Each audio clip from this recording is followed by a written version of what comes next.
कहीं सा वफा बदकारन सा जिया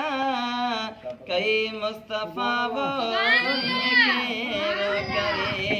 अज कहीं सा वफा लाए के रो करे है तो सुकून कया पला गनते पे नंगदार नबिया निंद्रकान कई सुभान अल्लाह ओ तो सुकून गया पला गनते पे नंगदार नबिया निंद्रकान कई ओ यार सदा गुण याद न थई वो यार सदा गुण याद न थई ओ कम को न इदई दुनिया जा नफा वो ये केरो करे अज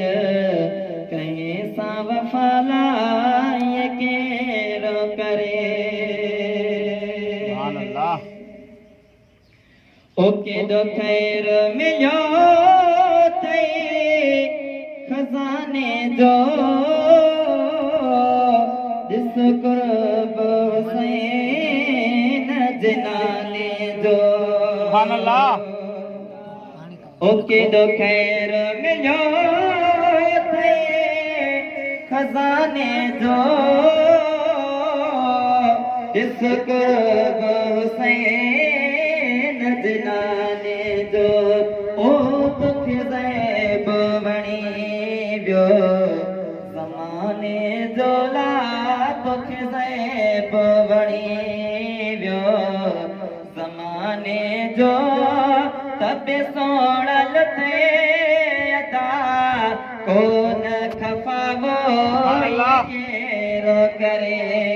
अज कहीं सा वफाला ये केरो करे और नो उम्मत दे पिरी प्यार में रहो रात सजी सजी सार में और नो उम्मत दे प्यार में रहो रात सजी सजी सार में ओ गम की न रहो जई गार में वो गम की न रहो जई गार में ओ गारो नसी तुई अज बेजफा वो ये केरो करे अज कहीं सा वफाला ये केरो करे ओ सब साम हुजूरा हलीम जाओ ए अज़े मेरा फरहीम जाओ है सब साम हुजूरा हलीम जाओ ए अज़े मेरा फरहीम जाओ ओ जड़ा तेरा उन्हैया करीम जाओ जड़ा तेरा उन्हैया करीम जाओ शल पैजी कदो शफा दारो शफा वो ये केरो करे अज कहीं सा वफा वो ये केरो करे अज कहीं सा वफा बदकारन सा जिया